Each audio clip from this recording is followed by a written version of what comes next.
Здрасте, мои дорогие. Понятно, что есть люди, которые являются жертвами тех людей, которые с ними не считаются с их личными границами, лезут в их жизнь.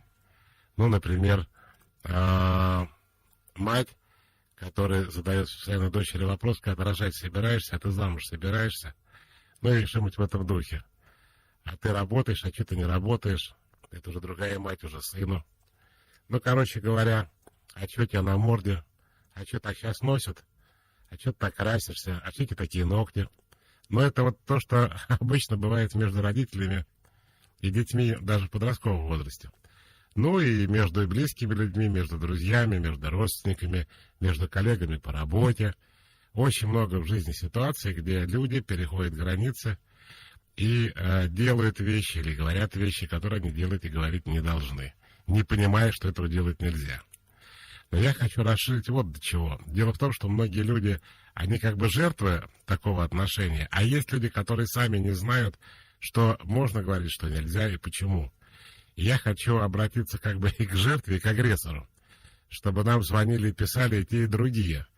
Те, которые подверглись нарушению своих границ, те, которые не умеют говорить «нет», а у них свои истории, а те, которые достают людей, даже которых они любят. Например, родители любят детей, но тем не менее нарушают их границы. Вот очень много вопросов так. Можно ли входить там в комнату к подростку, например, когда квартира родителей, собственно, ну и так далее. Вот у родителей тоже, ну не только у родителей, у тех, кто нарушает границы, тоже могут быть вопросы. А это вопрос, как сказать, общей культуры, что ли. То есть есть страны, в которых не принято задавать некоторых вопросов. Есть страны, в которых принято задавать такие вопросы. А есть страны, и их, наверное, большинство, в которых люди вообще не понимают, можно говорить, нельзя говорить, хорошо это или плохо и так далее. По этой причине мы, собственно, такие просветительские программы и ведем, для того, чтобы вы понимали, что такое хорошо и что такое плохо. Не принято, вот знаете, это есть даже такие клише, да, что не принято, например, говорить в гостях или на встрече о политике, я забыл там о сексе, еще о чем-то. Сколько ты зарабатываешь, еще про деньги, да, по-моему, третий был, я точно не помню. Короче, тут есть о чем поговорить. Мы не успеем колочек-то взять? Успеем? Здравствуйте. Алло. Алло. Здравствуйте. Говорите, у нас не так много времени до перерыва, поэтому лучше сразу сформулируйте вопрос. Это я в студии? Ну, тут, да, больше некому, я думаю. Здравствуйте. Давайте. У меня, на самом деле, вопрос про подростка, про насилие. Очень хорошо затронули тему. На самом деле, сейчас есть девочка, дочь, которой 13 год, и она считает, что у нее есть пространство. Ну, действительно, у ребенка должно быть свое пространство в виде отдельной комнаты. Она очень настойчиво всегда просит, чтобы к ней в комнату стучали. И я прекрасно понимаю, что стучать нужно. Но в ответ она не хочет делать то же самое. То есть она может бесцеремонно зайти в комнату к родителям, даже когда дверь закрыта. Она может в ванную зайти. То есть она не считает, что в чем ваш... точно такие же есть ограничения. В чем ваш вопрос? Что вы подскажете? Я могу жестко поговорить правильно, может, только один раз. А дальше надо будет, видимо, снимать дверь с петель в ее комнате, чтобы ей доходчиво было понятно, что этого делать нельзя. Но считайте, что я пошутил, хотя на один день такой эксперимент можно поставить. Потому что дети есть дети не понимают с первого раза, как правило, ничего. Поэтому вы один раз сказали, она заходит, второй раз сказали, она заходит. Вы ей говорите, слушай, все на этом. Еще раз вот так вот сделаешь, я тебя просто без двери будешь жить в комнате, в которой нет входной двери. Если тебя устраивает, заходи еще раз. Если вы это один раз делаете, я думаю, ей это запомнится на долгие годы, и она поймет. Но вообще, да, это вот вы хороший отец, потому что вы понимаете, что у нее есть пространство, и, естественно, правильно требуете все такого же уважительного отношения. Я хочу и обратиться к тем, вот отец, например, с точки зрения 13-летней дочери, может быть нарушителем ее границ. Вот видите, как получилось, что дочь сама нарушает границы в семье. Теперь я сказал о том, что люди иногда не понимают, что можно говорить, что нельзя. И даже многим сейчас этот разговор вообще кажется странным. Ну, давайте возьмем звоночек и решим. Здрасте. Алло. Здравствуйте. Здравствуйте. Меня зовут Катя, у меня такой вопрос. У меня какие-то проблемы, связанные с тем, что я не смогу не могу съехать из родительской квартиры. То есть я постоянно, допустим, трачу деньги на какие-то странные вещи. Тут сейчас Катя скажет, многие прямо ватные становятся, только к выходу. И прямо не могу. Сажусь, лежу на полу, но за дверь не выхожу. Ну. Возможно. То есть я уже анализирую ситуацию, рефлексирую, понимаю, что меня постоянно что-то от этого отталкивает. То есть то я смотрю квартиру, там, допустим, мне что-то вот прям дотошно сильно не нравится. То я трачу деньги на путешествия. То есть А можно я скажу, что вас останавливает? А? Можно я скажу, что именно вас останавливает? Да, конечно. Острое нежелание съезжать от родителей. Да. Угу. Но я достаточно так, экстравагантно, скажем. Сколько вам лет? То есть я ей говорю, не лезь ко мне, я там готовлю себе сама, вообще не разговариваю. Сколько вам лет? Мне 30. А почему вы живете с родителями? У меня был период, когда я жила 5 лет с молодым человеком, то есть на его территории. Потом я вернулась обратно. А других вариантов у нас нету? Или с кем-то? Короче, вы можете жить только с кем-то, да? Ну, вообще-то, вот у меня есть такая идея, что я готова съехать, но я не могу понять, с чем это связано. То есть, с инфантилизмом, с нежеланием брать на себя ответственность. С такими простыми, в общем-то, вещами. Вам не надо с мамой границу устанавливать. Это ненормально, что люди в 30 лет, не желая, кстати, этого, головой не желая, живут вместе. Но у меня есть, допустим, много разных идей, почему я не съезжаю. Допустим, я коплю деньги. То есть я, допустим, не хочу жить в квартире за 30 тысяч рублей. Я хочу жить в квартире за 70, но я понимаю, если я вот за 70 буду... Да, дорогая моя, дайте я вам расскажу. Есть такой знаменитый американский театр абсурда. Да. Там Юджин О'Нил, и там есть такая знаменитая пьеса «Сторож». Он никак не мог выйти на работу. Знаете почему? Потому что она мне не нравилась, наверное. Нет, потому что ботинки жали. Я не шучу. Это ваша история. Здесь очень интересно вот что реальная причина – это нежелание съезжать. Потому что вам это хотя не очень нравится, но, вы знаете, это так называемая вторичная выгода. Ага. Вы живете с мамой, вы не готовы, видимо, жить одни, вы и не жили одни, и вам поэтому все это очень напрягает. И из-за страха, как вы будете жить одна, вы этого не делаете. Вот если коротко, то вот это причина. А вообще... Смотрите, да. Извините, пожалуйста, я вас перебью, но, допустим, я уезжаю на месяц в чужую страну, я живу там одна, и мне совершенно не страшно. То есть тут у меня страха вообще никакого. Угу. Я, наоборот, рада так. Так. То есть я, условно говоря, сбегаю. А вы знаете, есть такая шутка, чем ПМЖ от туризма отличается, как раз вот этим. Это вы сбегаете отдохнуть, зная, что у вас есть крыша над головой, а там мама. А когда вы живете одна, это совершенно другое, это не в другую страну поехать отдохнуть. Вообще, друзья мои, я хочу вам сказать, что многие люди реально не понимают своих желаний. И вчера моя дочь сказала, я не знаю, не она это придумала, но сама идея гениальная. Если вы не знаете, что вы хотите на самом деле, есть очень простой совет. Например, вы думаете, вот направо пойти или налево, прям не знаю, что хочу. Вы говорите, давай монетку подкину. Если орел, иду направо, если решка, иду налево. И знаете, что дальше происходит? Когда вы подкидываете монетку, и она летит, в этот момент вы про себя говорите, хоть бы на орел упала.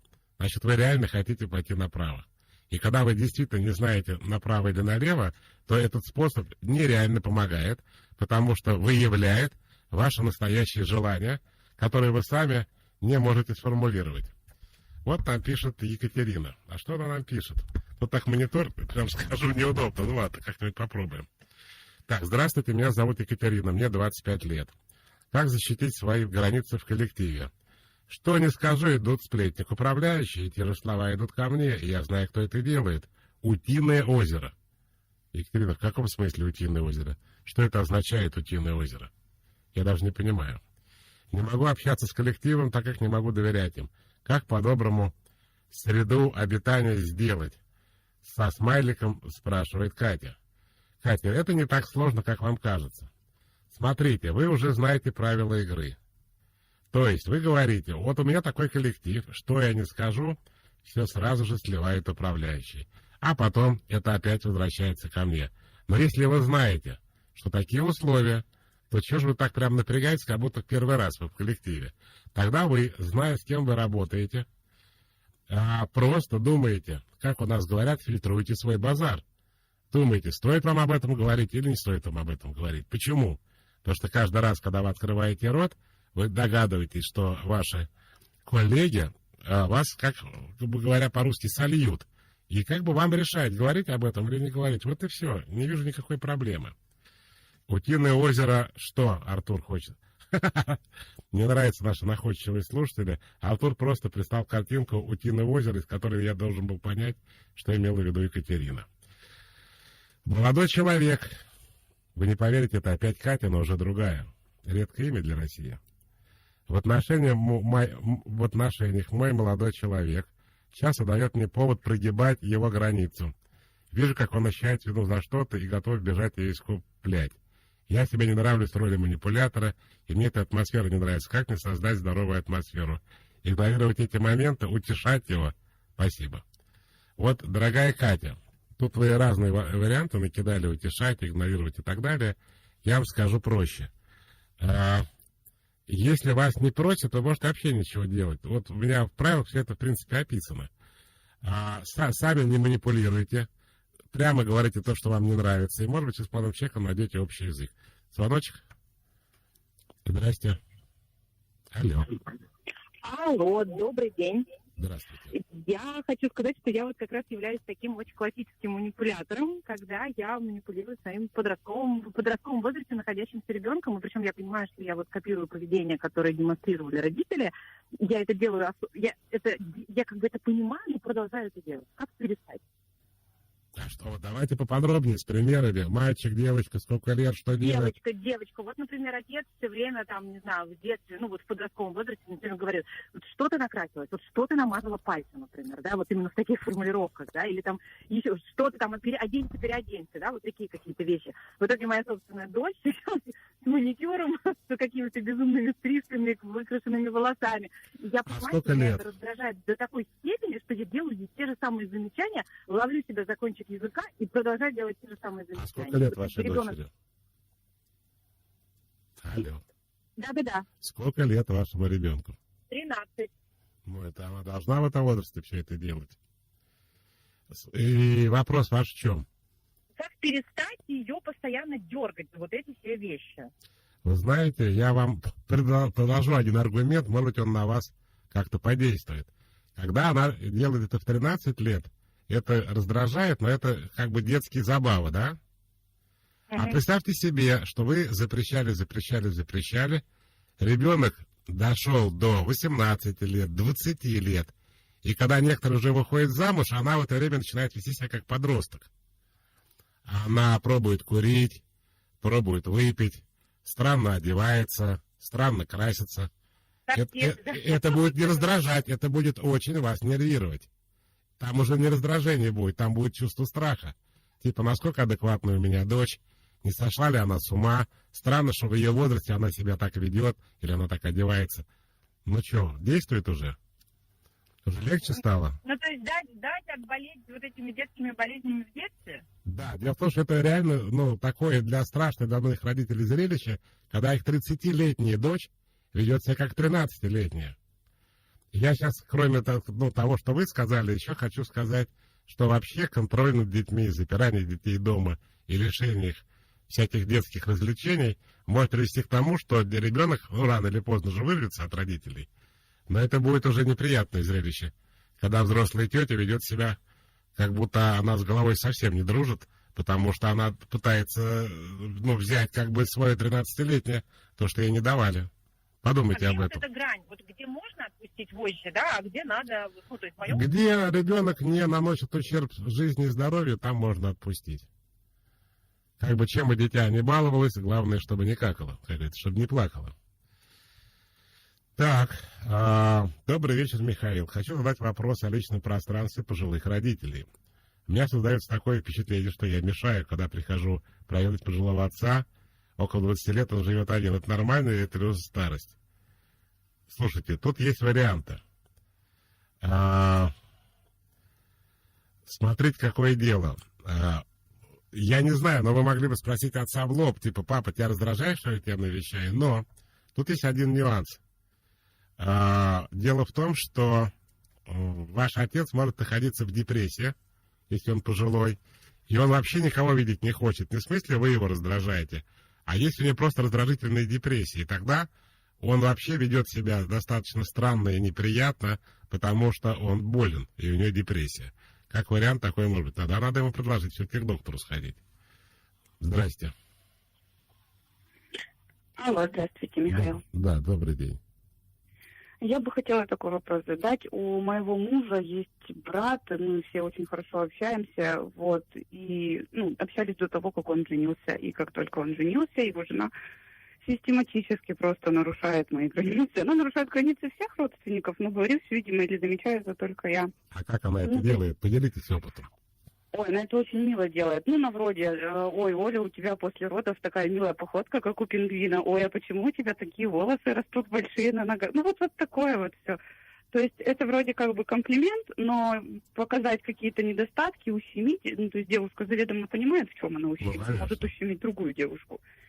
Вот. Вопрос-то в том, что пока что я дистанцировалась от нее для того, чтобы сохранить какое-то свое. А вы ей ничего не сказали по этому поводу? От этого страдают отношения семейные. Еще раз, вы ей по этому поводу не высказывали своих соображений? Ей нет, потому что я боюсь, что это приведет к конфликту, к обострению конфликта и, то есть, к большому разладу. Вот, я видите, бы не хотела этого. Я бы хотела да. семейные отношения. А как вас зовут? Ольга.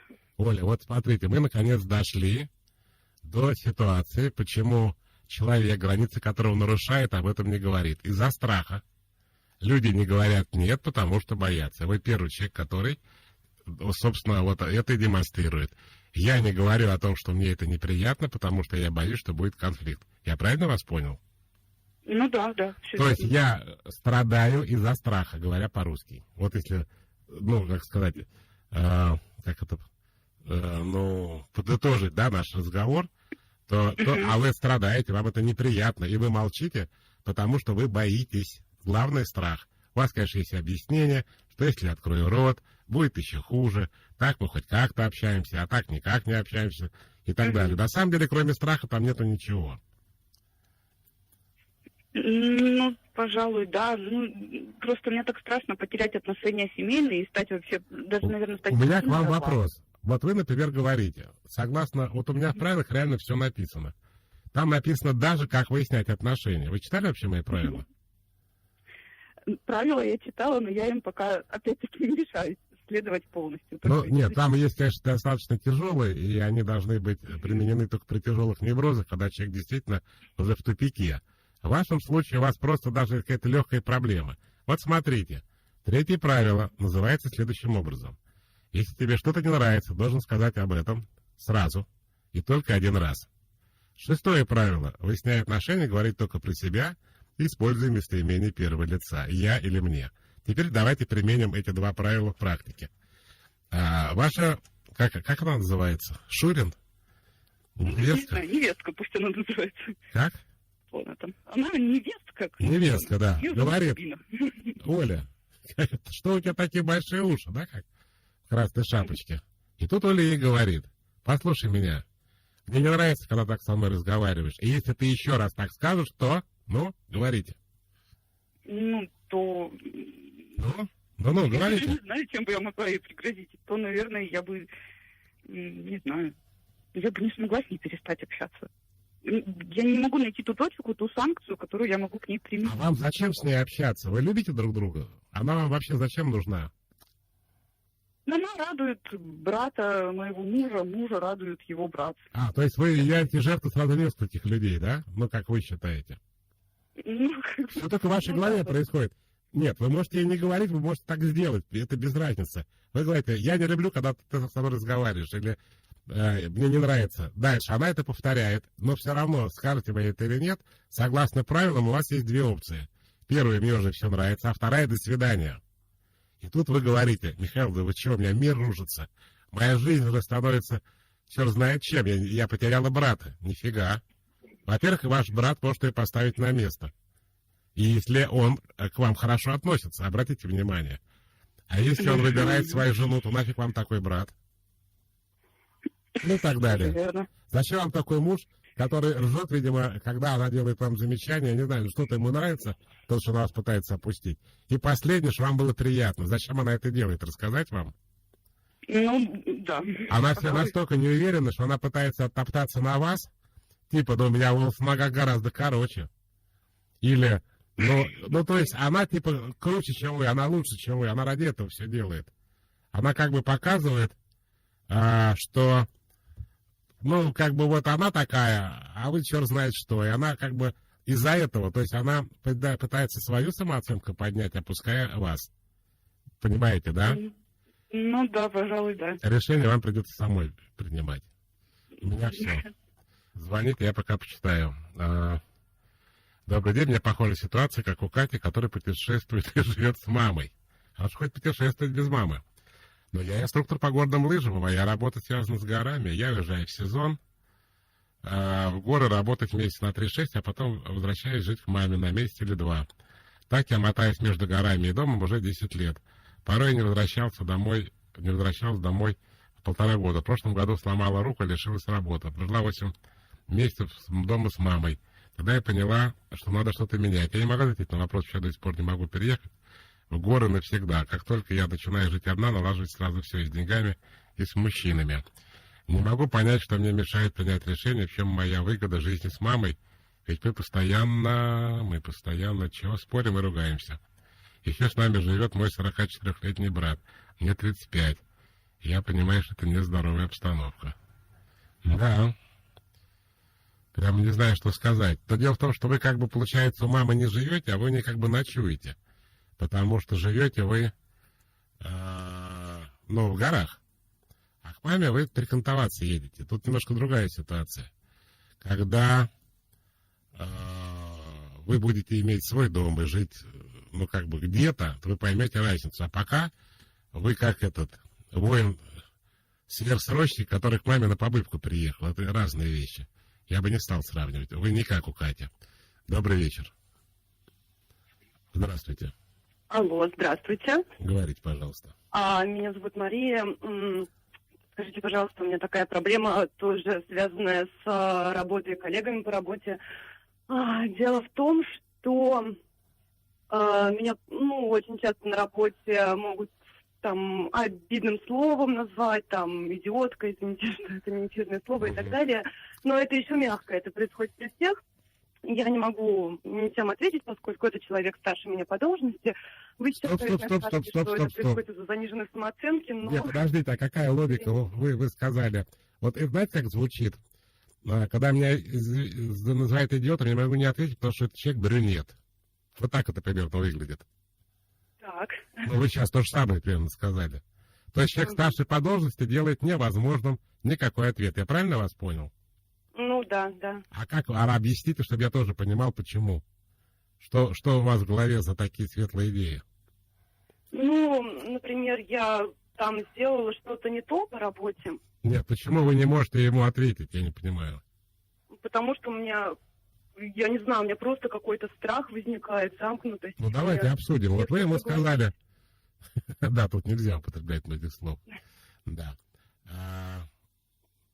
Ну, хорошо, давайте в рамках правил держаться. Вы ему говорите, если... Во-первых, мне это не нравится. Если ты еще раз откроешь рот, то я что? Не знаю, я уволюсь, но конечно. Это бред. Почему бред? Они найдут другого сотрудника на мою должность, а мне придется еще поискать работу. Правильно, умничка. А вы помните, начали с чего? Михаил, наверное, вы сейчас скажете, что у меня низкая самооценка. Ну, конечно. Да. Что я никому не нужна, что держит меня из жалости, да?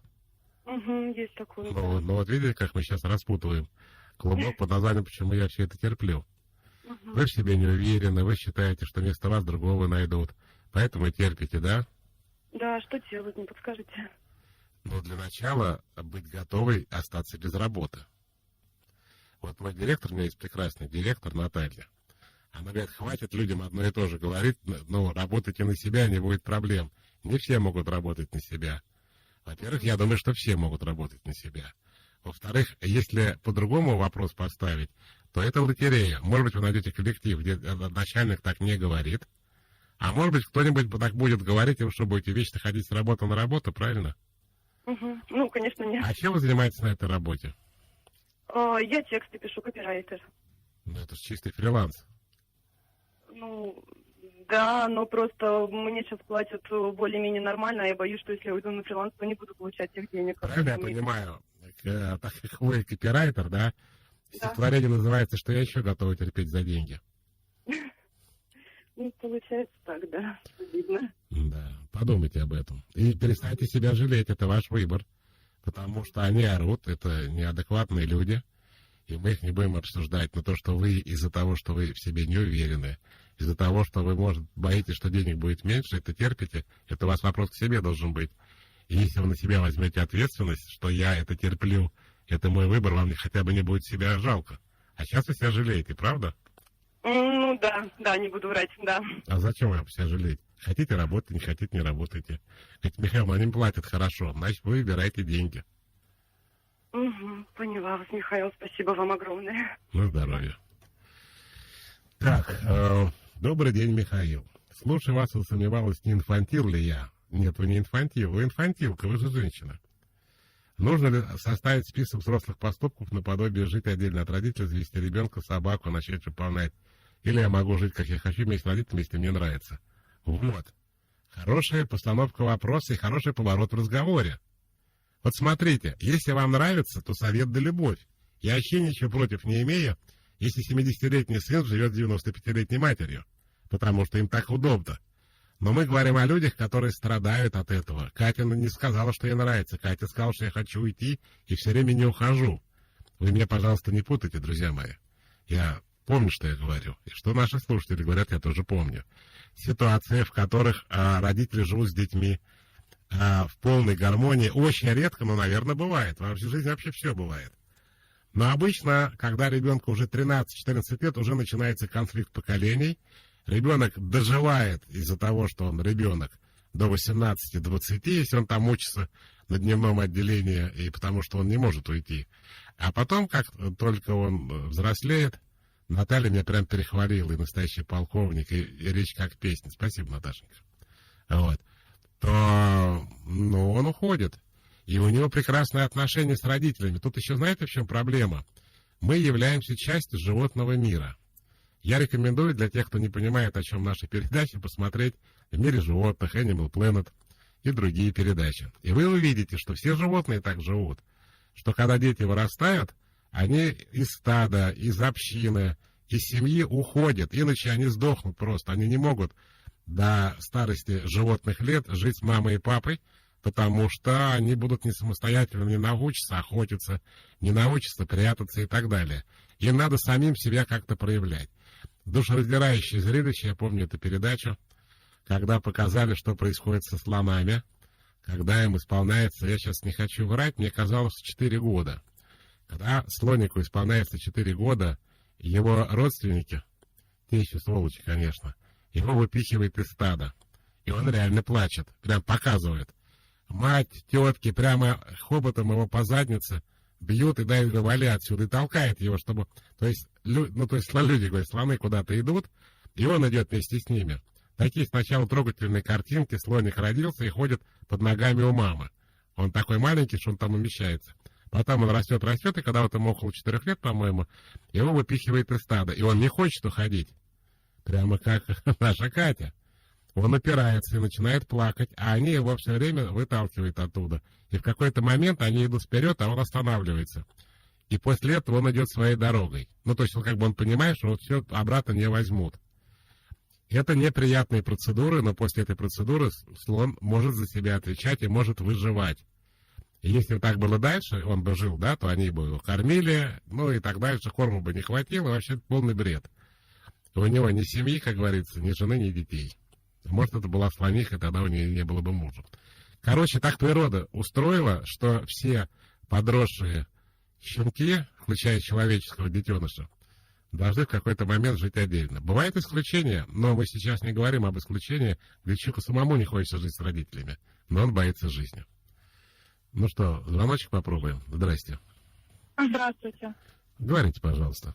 Здравствуйте, Михаил. Меня зовут Юлия. Хотела вас спросить по поводу коллективной инфантильности. Дело в том, что мы с мужем оба инфантильны, но как только мы, когда-то мы расставались, мы поодиночке очень, скажем так, достаточно успешные люди. Но когда мы вместе, мы не можем не построить планы на годы вперед, только на ближайшие максимум пару месяцев. Я не очень понимаю, мне пример тогда нужен. Но мы не можем даже завести собаку, потому что никто из нас не хочет брать на себя такую ответственность. А когда вы по отдельности, то вы можете завести собаку? Может быть, по отдельности не собаку, но там... Попугайчика? Я по отдельности устроилась на очень классную работу, где там повысила в десятки раз свой доход. Он отдельно от меня, как бизнесмен, сам создал свой бизнес. А потом мы помирились и опять как бы в объятиях друг друга не очень-то хотим нести ответственность ни за что. Подождите, Это пожалуйста. продолжается. Да, я вот пока не улавливаю, а что происходит, когда вы соединяетесь? Но нам комфортно, что мы друг на друга не давим, не подгоняем. А вы можете жить таким образом, что каждый живет своей жизнью? Мы так и живем, в принципе. То есть вы друг друга любите, и у вас очень много общего. Но это не касается ни самореализации, ни деятельности, ни денег. Это касается всего остального, кроме. Да, но по факту, оглядываясь на десятилетия назад, я понимаю, что мы друг друга как будто бы, тормозим. Не знаю, как. А вы можете договориться об этом? Вот муж сейчас слышит нас? Нет. Вы можете пересказать потом, когда увидите его? Конечно. Сказать, что давай с тобой договариваться, что это вот наше общее, а тут туда мы даже не лезем. И вам придется все равно что-то есть, правильно? И вам придется чем-то заниматься и работать. Вы просто это не обсуждаете. Никто так и не узнает, что у вас там каждого происходит. Смотрите, конкретный пример вот с собакой. Мы вроде как бы хотим, и вроде у нас есть такая возможность, но у нас абсолютный страх того, что все это навсегда, там лет 15, утром и вечером ты ходишь с поводком, и это пугает. И таких ситуаций достаточно много. Давайте с собакой поговорим. Кто конкретно хочет собаку? Сейчас раньше я хотела. Кто мешает ему, вашему мужу, купить себе собаку? Мы как бы друг другу как лучшие друзья, поэтому... Не. Напишите соглашение, что тот, кто покупает собаку, как это, тот, кто девушку ужинает, тот ей танцует. А другой, даже собака подыхать будет, с ней не выйдет. Это невозможно, мне кажется. Так нечестно. Это как раз честно. Нечестно сказать, я все, это мне, я хочу собаку, я сам. Так дети делают с родителями. А потом опаньки купили, идите, мама, погуляйте, это погода плохая, мне уроков много задали. Но радость от собаки же будет и у него, и у меня, а получается, только он должен ее обслуживать. Да. Потому что он берет на себя эти обязательства до того, как собака куплена. Кстати, если будете собаку покупать, не надо ее покупать. Надо бездомные брать. Нам не нужны покупные породистые собаки. Вообще не очень понимаю, кому они нужны. Только охотникам и рыболовам. Так, что у нас еще времечко-то есть? Добрый вечер, Михаил. Мама внушает мне, что моя работа стабильная, и лучше я не найду. Вот, кстати, тоже нарушение границ. Мама, у вас пенсии стабильные, лучше точно не найдете. Думайте лучше о ней. Из этих убеждений я и сама так начинаю думать. И все бы хорошо, работа нравится, денег мне катастрофически не хватает, платит мало, но боюсь остаться и без этих денег. Отсюда во мне прорастает синдром самозванца, и что на что не способна, хотя очень ответственно, легко обучаемая, имея активную жизненную позицию, коммуникабельная. Вы как будто пишете резюме своей Маше. Я понимаю, что этот шаг надо сделать, а как быть с мамой ее внушением? Мама, я очень люблю, ценю ее мнение. Просто сменить работу, поставить ее перед фактом. Да, дорогая Маша, давайте разберемся с вашей ситуацией. Мама нарушает границы, надеюсь, вы ей наш разговор расскажете, но вы должны как раз показать, что вы независимы, что взрослая девочка, что сколько мама не говорит, на вас никак не влияет, что вы не внушаемая. Как только вы говорите, ой, а мама говорит, а я же, то вы становитесь 5-летним ребенком, а не взрослой женщиной. Поэтому перестаньте говорить, как это Бендер говорил, ксензы охмуряют. Никто на вас повлиять не может, это ваш выбор, вы сами решаете. И тогда скажете маме золотые слова. Мама, к сожалению, ты не очень уверенный человек, и мне это внушаешь. Поэтому, если ты меня будешь дальше, топить, куда ты полезла, скажи спасибо, что я тебя сдержит, эти деньги, могло этих не быть, то я не смогу с тобой делиться. Если я с тобой делюсь, я рассчитываю на то, что меня будешь поддерживать, а не топить. Как-то так. Добрый вечер. Алло, добрый вечер. Здравствуйте. Да, Михаил, здравствуйте. Меня зовут Галина. Я, на самом деле, вы уже читали мой вопрос про горнолыжного инструктора. Это вы? Это я, да. Знаете, у меня это очень важный жизненный вопрос, потому что, я вам писала свою ситуацию, что у нас какая-то вот семейная такая по наклонной идет. Я не знаю, как решить свою проблему, потому что я не могу заработать себе на квартиру в горах. Телефончик оставьте, сейчас запишут, потом поговорим. Те, кто еще все-таки не звонил, еще звоночек возьмем.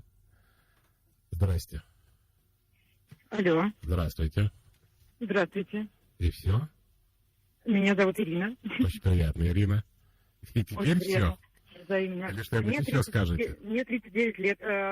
Мои родители всю жизнь нарушают мои личные границы, а сейчас они уже перешли на моего сына, которому... Как они это делают? Поделитесь опытом. Ну, например, они, даже не спрашивая, покупают ему путевку в лагерь и говорят, ты едешь. Мы живем в разных городах, я живу в Калининграде, они живут в Санкт-Петербурге. Калининград — это мой любимый город. А? Это мой любимый город, Калининград. Да, вы что, да. Я там сам на Знойной жил, в улице Горького, да. Ну-ну. Вот они покупают билет, значит, ему путевку там в лагерь, ему надо ехать. Не спрашиваю его, хочет он или не хочет. Ладно, я с ним после долгих... Можно вопрос? Подождите, а что же... Так, стоп. Не чистите. Не чистите. То есть вы усугубляете, вы также нарушаете его границы и сами жалуетесь на родителей. Как же так можно-то? То есть вы еще хуже делаете. Потом, сейчас я расскажу вкратце. Потом он прилетает в Санкт-Петербург к ним, проводит с ними неделю. Я ему беру обратный билет к нам, потому что он уже хочет домой. А они говорят, нет, мы его только в конце лета отправим.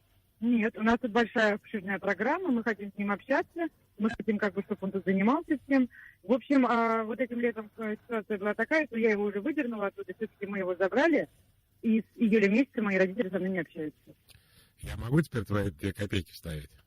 Конечно, я их и жду. Знаете, что вы говорите? Вы говорите, мои родители нарушают границы, и моего ребенка. Они берут, покупают ему путевку в лагерь. Вы, конечно, можете просто в лагерь не ехать. То что вы делаете? Вы его заставляете ехать в лагерь, ведя себя еще хуже, чем ваши родители. Где логика? Зачем вы это делаете? Объясните мне.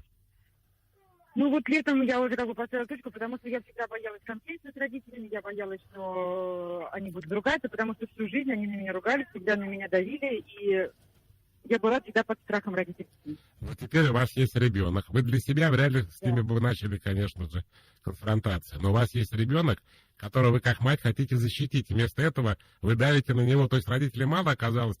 То есть бабушки, теперь родная мать начинает на него давить. Типа, езжай в лагерь, да? Ну, этим летом я все-таки в конце концов отстояла его границы и выдернула его из Санкт-Петербурга. И? Вы не разговариваете. Мои родители со мной не общаются. Я пыталась... Стоп, не надо ничего пытаться. А вы выдержите, если они вообще никогда больше не будут с вами общаться? Ну, в принципе, я от них никогда и не зависела. Я абсолютно... Психологически, не материально. В принципе, да. Это самый большой. Кстати, он не валый паруса случайно в лагерь? В Питере лагерь. Нет, он Варленок лагерь. Я просто лет 6-7 точно ездил каждый год валые паруса, это на косе. За Зеленоградском, такой знаменитый лагерь. Да, есть, ДКБФ. Люди даже не знают, что такое ДКБФ. Вы знаете, что такое ДКБФ? Конечно. Конечно. А те, кто, конечно, кто в армии служил, тот в цирке не смеется. ДКБФ, друзья мои, это дважды краснознаменный Балтийский флот. Просто вся юность. Спасибо, да. Правда, я каждый год бываю. К тетке на могилу езжу. Ну вот. Кстати, да, что мы летели вместе с Олегом Газмановым в одном самолете, а он тоже оттуда же, из Калининграда. И мой знакомый Вова Довиченков тоже из Калининграда. Ну, это, ладно, я, правда, не знаю, а Вову Довиченко хорошо знаю. Я иду к Газманову, и как раз мы с ним обсуждали. Любимый город Кенигсберг. Была такая студентка моей тетки, как ее звали. Ой, господи, Регина Семеновна Диденко. Преподавательница музыки Олега Газманова. Сама сидела 4 года в тюрьме. Да. Ну, что я вам хочу сказать, друзья мои. Слово «страх» здесь ключевое. Когда вы не можете противостоять нарушению границ ваших, то главная причина, и вы сами это слышите, от того, что люди говорят, это чувство страха. Страх, что родители не будут разговаривать, страх, что вы работы лишитесь, страх, что от вас кто-то откажется и так далее. Вы делайте, пожалуйста, следующий вывод из нашего разговора. Мы сегодня даже не приблизились, конечно, к этой теме, потому что, чтобы к ней приблизиться, надо какого-нибудь специалиста по этике еще пригласить, чтобы он нам рассказал, значит, что можно, а что нельзя. Я вспоминаю фильм выдающегося Саши, как его, господи, фильм «Барат», Саша Барон Коэн, да. Он, знаете, что делает? Он делает смесь художественного и документального кино. То есть он берет реальные ситуации и делает из этого кино.